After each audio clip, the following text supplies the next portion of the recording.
So அனைவருக்கும் வணக்கம். இந்த வீடியோவில் நம்ம என்ன பார்க்க இருக்கோம் அப்படின்னா, டிஎன்பிஎஸ்சி பொதுத்தமிழில் 6th to 10th பொதுத்தமிழ் ஒரு வினாக்கள் பார்த்துட்ருக்கோம். ஸோ வீடியோ ஸ்கிப் பண்ணாமல் ஃபுல்லாக பாருங்கள். இந்த வீடியோவை உங்கள் ஃப்ரெண்ட்ஸுக்கும் ஷேர் பண்ணுங்கள். சீவக சிந்தாமணியின் வேறு பெயர் மனநூல். ஸோ சீவக சிந்தாமணியுடைய மறுபெயர் என்ன அப்படின்னா மனநூல். விருத்தம் பாடுவதில் வல்லவர் திருத்தக்க தேவர். ஸோ விருத்தம் பாடுவதில் வல்லவர் யாரு அப்படின்னா திருத்தக்க தேவர். சொல்பொருள்: வரை மலை, முழவு மத்தளம், மதுகரம் தேன் உண்ணும் வண்டு, விண் வானம். ஓவியக்கலை: கிமு டேஷ் ஆண்டுக்குட்பட்ட முற்பட்ட காலத்தில் மக்கள் இனக்குழுக்களாக வாழ்ந்தாங்க. கிமு டேஷ் ஆண்டுக்கு முற்பட்ட காலத்தில் மக்கள் இனக்குழுக்களாக வாழ்ந்தாங்க அப்படின்னா 2000 ஆண்டுக்கு முற்பட்ட. ஸோ மக்கள் பார்த்தீங்க அப்படின்னா கிமு 2000 ஆண்டுக்கு முற்பட்ட காலத்தில் இனக்குழுக்களாக வாழ்ந்திருக்காங்க. தமிழகத்தில் எத்தனை இடங்கள் குகை ஓவியங்கள் கண்டுபிடிக்கப்பட்டிருக்கு? ஸோ தமிழகத்தில் எத்தனை இடங்களில் குகை ஓவியங்கள் கண்டுபிடிக்கப்பட்டிருக்கு அப்படின்னா 25க்கும் மேற்பட்ட இடங்களில் இந்த குகை ஓவியங்கள் கண்டுபிடிக்கப்பட்டிருக்கு. தமிழ்நாட்டில் எப்போது ஓவியங்கள் வரையறப்பட்டன?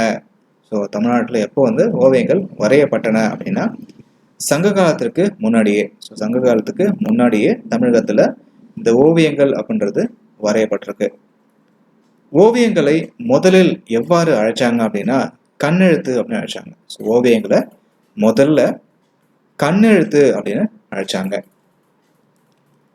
தமிழ் இலக்கியத்தில் எழுத்து என்பது ஓவியம் என பொருள் இருந்தனை கூறக்கூடிய செய்யுள் பரிபாடலும் குறுந்தொகையும்.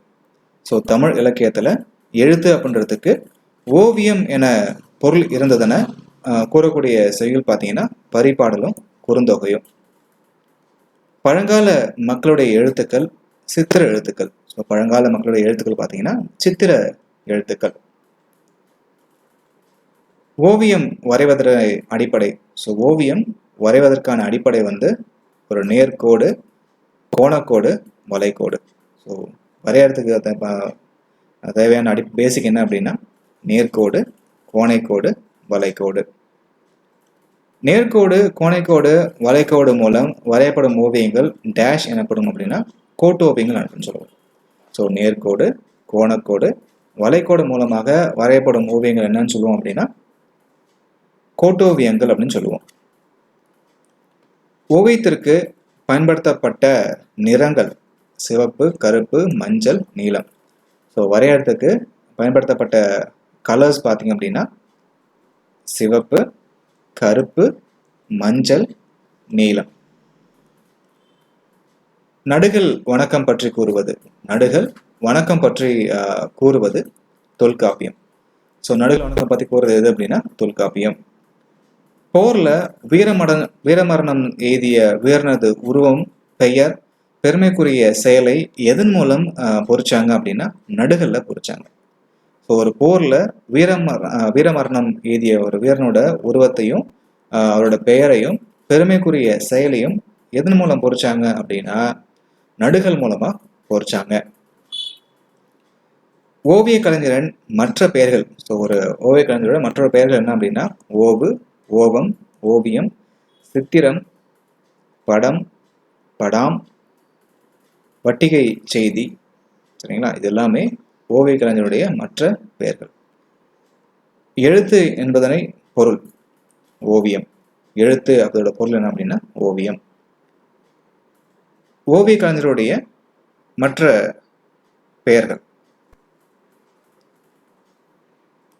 ஆக்சுவலாக கொஸ்டின் இங்கே தப்பாக வந்திருக்கு. ஓவியத்தோட மற்ற பெயர்கள் தான் ஓவு, ஓவம், ஓவியம், சித்திரம், படம், பாடம், வடிகை செய்தி. சரிங்களா? இது ஓவிய கலைஞர்ல ஓவியத்துடைய மற்ற பெயர்கள். இங்கே ஓவியர்களுடைய மற்ற பெயர்கள் கேட்டிருக்காங்க. ஸோ இங்கே தான் ஓவியர், ஓவிய புலவன், கண்ணுள் வினைஞன், சித்திரக்காரர், வித்தக வினைஞன், வித்தகர், கிளவி, வல்லோன். ஸோ இதெல்லாமே ஒரு ஓவிய கலைஞருடைய மற்ற பெயர்கள். நோக்கினார் கண்ணிடத்தை தம் தொழில் நிறுத்துவோர் என ஓவியத்திற்கு இலக்கணம் வகித்தவர் நாச்சினிக்கினியார். நோக்கினார் கண்ணிடத்தை தம் தொழில் நிறுத்துவோர் என ஓவியத்திற்கு இலக்கணம் வகுத்தவர் நாச்சினிக்கினியார். ஓவிய கலைஞர் குழுவை டேஷ் என்று அழைத்தார். ஸோ ஓவிய கலைஞர் குழுவை எப்படி அழைச்சார் அப்படின்னா ஓவிய மாக்கள் அழைச்சார். ஓவிய மாக்கள் அப்படின்னு அழைச்சாரு. ஆண் ஓவியரை எவ்வாறு அழைச்சார்? ஒரு ஆண் ஓவியரை எப்படி அழைச்சாங்க அப்படின்னா சித்ராங்கதன் அப்படின்னு அழைச்சாங்க. அப்படி சித்ராங்கதன் அப்படின்னு அழைச்சாங்க.